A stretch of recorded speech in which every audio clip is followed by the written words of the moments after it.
part 2 of that bicycle ride to Baltimore and a pushback home. So your mom just willingly decided to let you go to Orlando to join Bob? Yeah. Wow. I was a handful. It wasn't like, oh, Rich, here's your knapsack, go. I was living hell. I wasn't doing nothing right. I was just being totally bad. I was going to end up in jail because I was doing stupid stuff. I won't get into that. I'll just say I wasn't doing good things. I wasn't choosing right. So she said, well, Alan is going to Florida in a few days. I'm not sure of the time period. So anyway, I get to Florida. Alan takes me to my oldest brother's house, which was Terry. And Bob was already pretty much, we never could figure out how he was already back in Pennsylvania. Anyway, we missed each other. Well, me and my oldest brother got into it. And that was right at 15. And I left and I was on the streets. That was the start of my being homeless. Wow. Yeah, it was a little weird because we were like, I didn't know nothing. I just hit the streets and found out you can go to Pizza Hut and get free pizzas out of the dumpster.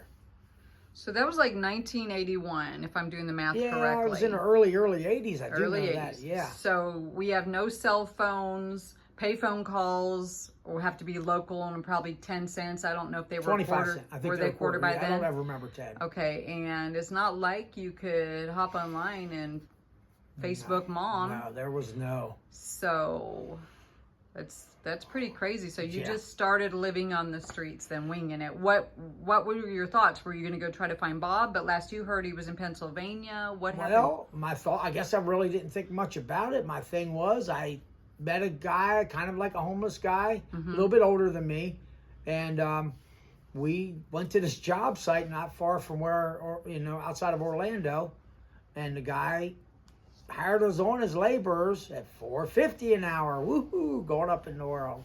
Anyway, hired us on at $4.50 an hour. So we got hired on when the job just started. So they had hired on a foreman, and he said, well, we could live on his old trailer until we paid off, and then work it up and make money to pay off the trailer. Okay. Well, me and my brilliant ideas was get a bottle of whiskey when I got paid, and guess what? I was on the road, and I decided, well, I'm going to start traveling, I guess is the best way to. So I just start hitchhiking across America, and people picked you up, picked me gave up, you rides, give me rides to the next town, and I figure out what I'm going to do there. Wow. It was weird, and then I joined the carnival. That's another story, but we won't go to that one. Well, we used to ride the freight trains. I say we. I don't know. I always put we in there. I was by myself. Because other people did it too. Yeah, so other that's people, what you mean. Yeah. So freight trains, like you hopped on one when it was parked and you waited for it to start moving and find out where it's going to go. And we would, say I was in Nashville, Tennessee. We used to live under the railroad bridge. And there was one, we decided we want to go to Florida. It was cold. Nashville's a cold city.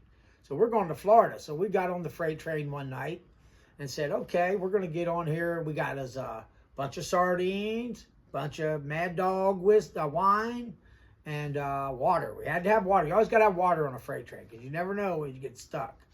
So we had all our food, everything ready to go.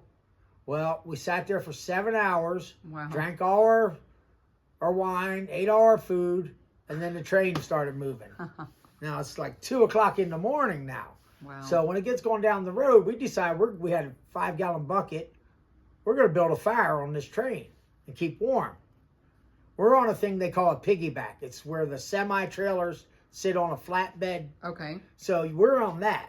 So we built us a little fire in that bucket. We're all over. There's about 4 or 5 of us. Okay. I was wondering who the we are. Yeah, okay, there's 4 or 5 of us on this trip. Okay. David, he was from Mexico. That's another part of the story. Okay. We'll get to that one. Okay, so we rode the freight from Nashville, wherever we got going. Next thing out in the middle of no man's land, the train stops.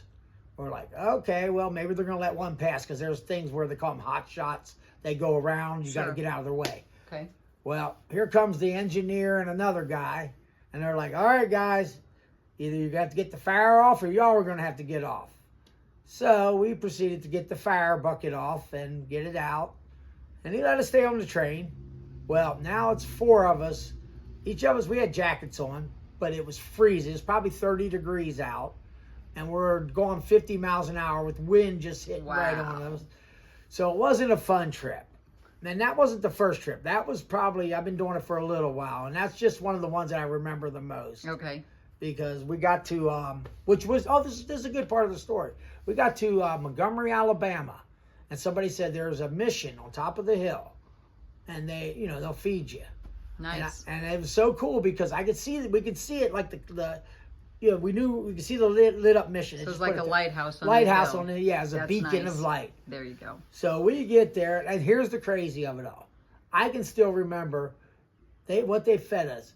They had a roast beef sandwich, one of those you buy in the store, but it's the best tasting sandwich I think I've ever ate. Roast beef, put some mayonnaise on it, nice warm beds.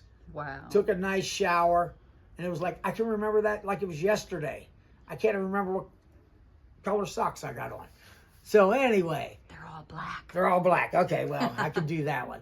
But anyway, it's just things you remember that, it was a blessing from God. We were starving, no food left, and here it is, the beacon of light that God shot out again to me. Wow, look at how God reaches out to you and to me, to everyone at the wildest times in our lives when we're not even searching for him. He's there chasing after you. And I'm think you didn't turn your life around at that point. So we're going to come back to it and you can tell us more. Okay.